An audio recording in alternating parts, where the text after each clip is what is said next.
Diketahui bahwa anggota Komisi 1 DPR RI Oleh Soleh mempertanyakan mekanisme TNI dan juga prosedur pemusnahan amunisi kadaluarsa yang menewaskan 13 orang di Garut, Jawa Barat pada Senin kemarin. Oleh juga meminta TNI melakukan investigasi dan evaluasi secara menyeluruh terhadap kejadian itu, Tribuners, karena menurutnya harus ada yang bertanggung jawab dalam kejadian nahas ini karena korban jiwanya juga tidak sedikit, yaitu 13 orang. Dan Tribuners, Oleh juga tidak mau berspekulasi soal apa penyebab pasti tragedi di Garut ini, tapi menurutnya ada sebuah anomali karena warga bisa masuk ke dalam area dengan radius berbahaya tersebut begitu. Jadi ini yang tidak bisa diduga-duga sehingga harus dilakukan investigasi untuk mengetahui penyebab pastinya. Dan Tribuners, ex Kepala Badan Intelijen Strategis TNI Laksamana Muda Purnawirawan Soleman B. Ponto menduga bahwa insiden ledakan, saat pemusnahan amunisi, ini terjadi akibat kesalahan dalam memperkirakan reaksi amunisi.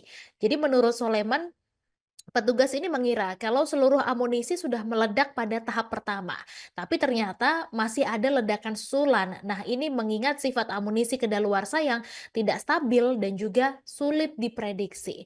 Dan Tribuners, menurutnya kejadian ini bukan sekedar insiden tunggal, tapi menunjukkan bahwa adanya kesalahan perhitungan dan juga pola kebiasaan yang seharusnya dievaluasi. Dan dia menegaskan kalau seharusnya ada standar operasional yang melarang warga sipil berada di area berbahaya, tapi karena kebiasaan yang dibiarkan, maka masyarakat ini akhirnya merasa punya ruang untuk mendekat begitu.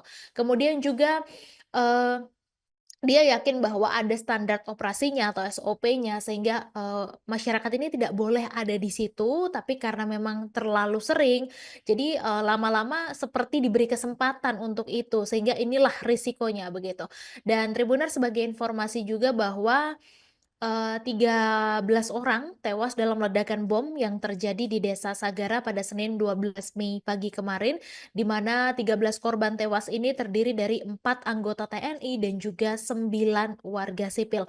Mereka tewas terkena ledakan amunisi dalam kegiatan pemusnahan amunisi tidak layak pakai, dan dalam foto dan juga video yang beredar tampak amunisi sebesar paha orang dewasa itu sedang ditata untuk dimasukkan ke dalam sumur.